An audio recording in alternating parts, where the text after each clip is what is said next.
भलो हुए भगवन ने भजिया सभी भजो नर नारी। अर्थात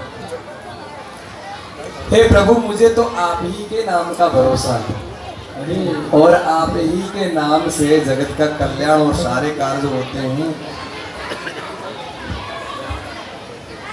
इसलिए सभी नर और नारी इस नाम का भजन करें। राम नाम का भजन करें। देखिए इस नाम का प्रत्यक्ष प्रभाव देखिए। अभी आप इस स्थान पर बैठे, ठीक है?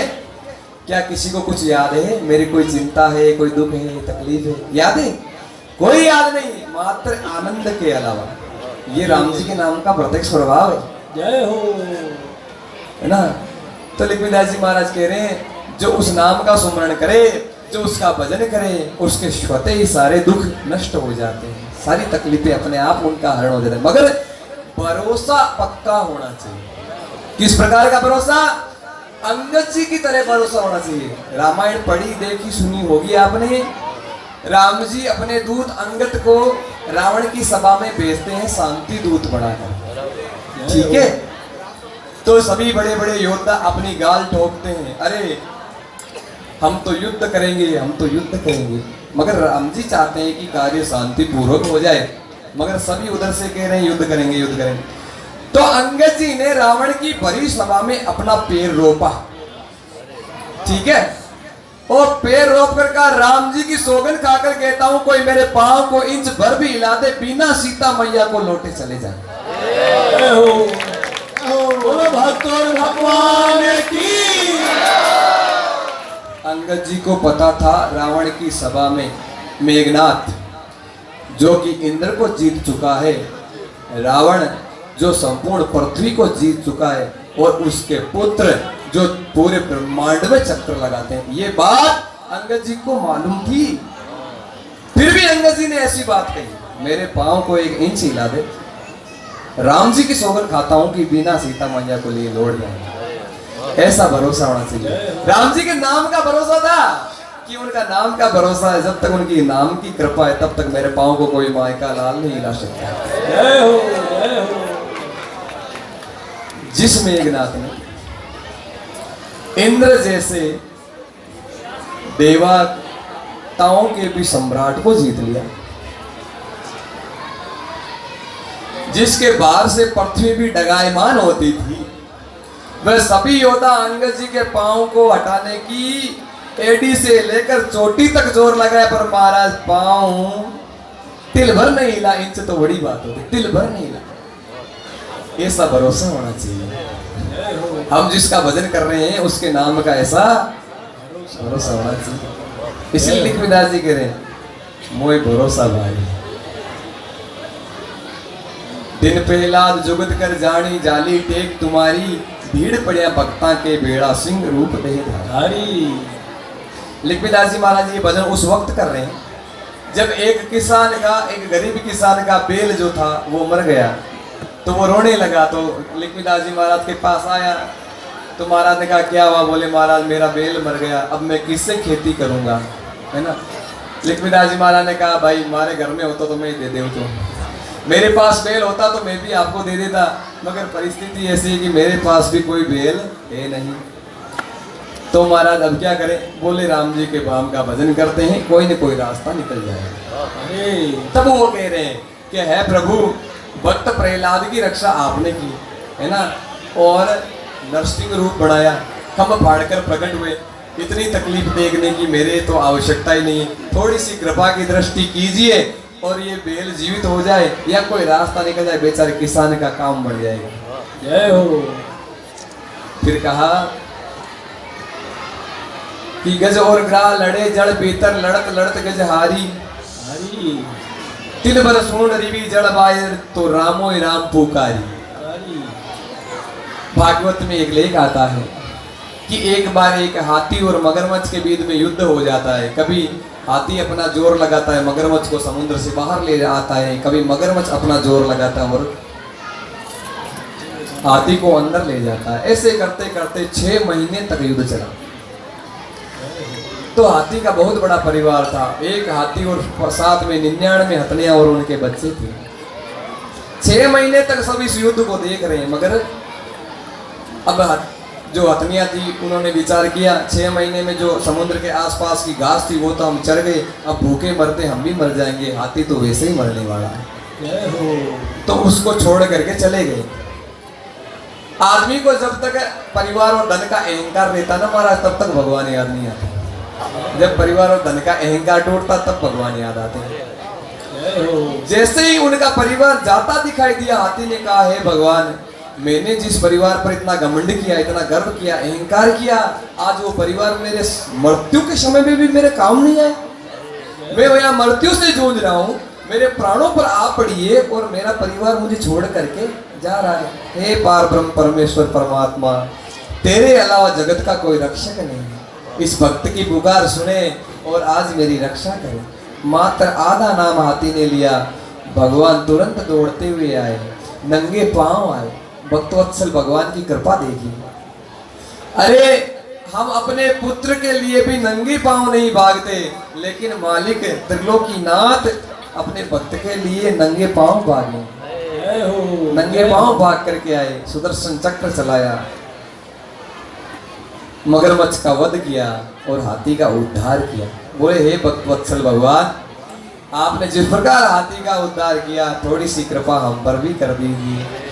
मगर इतनी आसानी से महाराज भगवान कहाँ सुनने वाले, एक दो बात और कही। कहा,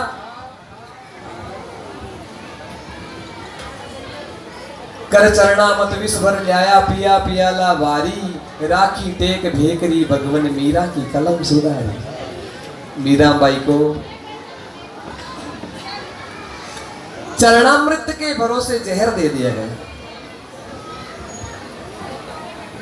मगर मीराबाई की जो नणंद थी ना, उसने आकर मीराबाई को बता दिया कि भैया ने जो चरणामृत भेजा है उसमें जहर है, आप पीना मत। मीराबाई को पता था कि इस चरणामृत के बहाने जहर दिया गया, मगर मीराबाई ने कहा, देखती हूँ मेरे ठाकुर कहाँ तक खड़े हैं, इसलिए पी लिया महाराज, पी लिया। ठाकुर का भरोसा था, इसलिए कोई विष का प्रभाव नहीं हुआ।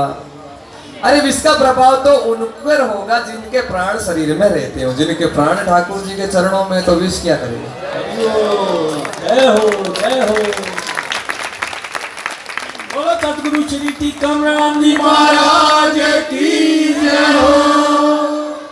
लोग इसमें आश्चर्य करते हैं कि महाराज ऐसा कैसे हो सकता है, कोई विष पिए और शरीर पर असर ना हो। अरे वो तो भगवान की भक्त थी, तो वैसे ही विष का असर नहीं हुआ। अगर जगत में भी अगर किसी से कोई घनिष्ठ प्रेम होना तो भी विष का असर नहीं हुआ। अभी की एक बात है कि किसी राजा की कन्या को किसी सामान्य पुरुष से, नौकर के या मंत्री के पुरुष से, पुत्र से प्रेम हो गया, तो महाराज अब क्या करें।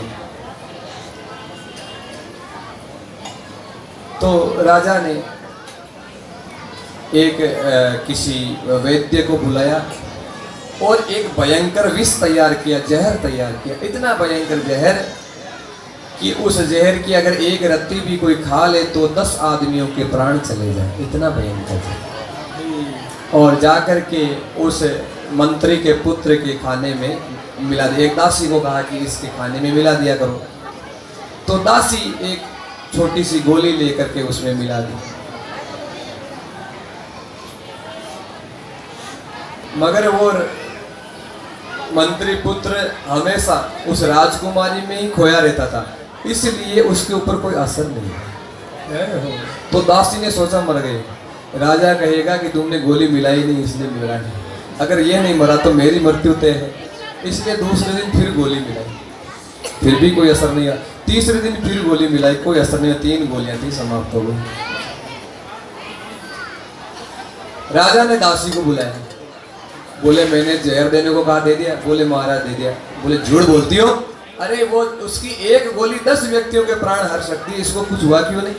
बोले महाराज सत्य कहती हूँ, मगर मैंने जहर मिलाया और ये मरा नहीं, ये बात मैं नहीं जानता। वैद्य को बुलाया, कहा इसको फांसी पे लटका दो, नकली माल बनाते हो, तुम्हारी गोली का कोई असर नहीं हुआ। बोले महाराज मैंने तो असली ही जहर बनाया, मगर इसका असर क्यों नहीं हुआ, इसके लिए मुझे उससे मिलना पड़ेगा जिसने खाया है। जय हो। उससे मिले वेद जी ने जान लिया कि ये राजकुमारी जी में इसका मन तो हमेशा राजकुमारी में लीन रहता है, बिना मन के इसका शरीर तो पत्थर की तरह है, क्या असर होगा। उन्होंने उसके मन को थोड़ा झंझेड़ा और धीरे से कहा आपकी राजकुमारी का विवाह हो गया है। इतना सुनते ही उस विश्व का प्रभाव हुआ और सारा शरीर जल के काला पड़ गया और वही नष्ट हो गया। जय हो। तो जिनका मन, तो ये तो संसार की बात थी, संसार की बात थी। तो जिनका मन सांवरिया में लगा हुआ, जिनका मन गोविंदा में लगा हुआ, जिनका मन राम जी में लगा हुआ, भला उनके ऊपर विष का कैसे असर होगा। जय हो। तो लक्ष्मीदास जी महाराज कह रहे आपने उस विष को भी अमृत में बदल दिया, तो मृत्यु को अमृत में बदलने में ज्यादा समय नहीं लगेगा, कृपा करें। जय हो। फिर कहा इंद्र को पकड़ो ब्रज ऊपर नख पर गिरवर धारी, गिरवर धार राख ली गोकुल जद बाजा गिरधारी। आपने ग्वाल बालों की रक्षा करने के लिए गोवर्धन पर्वत को अंगुली पर उठा लिया, इसलिए आपका नाम पड़ गया गिरधारी, गिरवर पर्वत को धारण करने वाले गिरधारी। तो आपने इतना भारी भरकम पहाड़ उनके लिए उठाया, तो इतना वजन उठाने की तो यहाँ जरूरत नहीं है, थोड़ी कृपा। जय हो। लक्ष्मीदास जी महाराज की करुण पुकार सुनकर पार ब्रह्म परमेश्वर परमात्मा पधारे, बेल को जीवन दान दिया, बेल उठ करके खड़ा हुआ। लक्ष्मीदास जी महाराज की संतों सहित जय जयकार हुई। बोलिए लक्ष्मीदास जी महाराज की जय हो। बोलो सच्चे साईं सतराम दास साहेब की जय। बोलो श्याम स्वरूप सतगुरु श्री टीकमराम जी महाराज की जय हो। तो ऐसी ही कथा कंवर भगत की है। मैंने संतों के मुख से ऐसा सुना है कि एक पुत्र को जीवन दान देने के लिए उन्होंने इसी प्रकार मालिक से प्रार्थना की। भाव वही है, शब्द अलग अलग है मगर भाव वही है ना। भक्त बीज पलटे नहीं जो जुग जाए अनंत, ऊंच नीच कुल अवतरे रहे संत का। भक्तों का बीज कभी नहीं बदलता, वो कभी कहीं कभी कहीं कभी कहीं भक्तों के हितार्थ अवतार लेते रहे।